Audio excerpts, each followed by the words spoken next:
For this tutorial, we're going to take a look at how to organize your lists in Aweber. And this is going to be a short tutorial because everything is pretty much done for you as long as you put in the correct information. So this is the Your Lists screen, and this shows you all of the lists that you have. And as you can see, if we go down to the one that we've been working on for Web Tutorial 1, it says Aweber Tutorial Example. And again, this shows me how many subscribers I have, how many people have unsubscribed, how close to finishing my setup I am, and also a deactivate button. At the top of my list, we can also create a new list or back up and export all active lists. And this is always a great idea because you want to have a backup of all your information so you know that everything is safe in case something happens.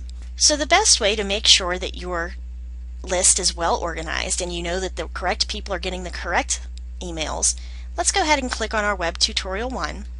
And it helps if you put something about the name of what the emails are about that you send. Since this is a tutorial about how to use Aweber, I have it as Web Tutorial-1, but putting in a list description is also a good idea, especially if you're going to be sending out a lot of emails to a lot of different lists. It's just going to help you to find it a lot faster. Scrolling down, you can also put in your name and email address, so when people subscribe to your list, you'll automatically get the email and can make sure that everything is up to date. And then click on Save Settings. It also helps to personalize your list, and this is where we do our company branding. It also helps to personalize your list, and this is where we do our company branding. I would put in my company name and my website URL and put in my email signature and upload your logo and click on Save Settings.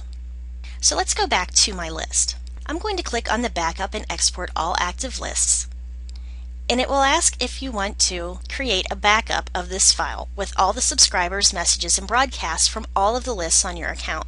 And then if you have to come back in, you'll be able to go into My Lists and you would be able to create a new list if any of these was in some way compromised. Now keep in mind though that if somebody has unsubscribed to one of your lists, Aweber won't allow you to put their name and email address back in to be sent further emails for that list. So as you can see, this is all done in alphabetical order. So all you have to do is take a look at the title, take a look at its description, and that should help you keep your lists pretty organized. Thanks for listening. I'll see you at the next tutorial.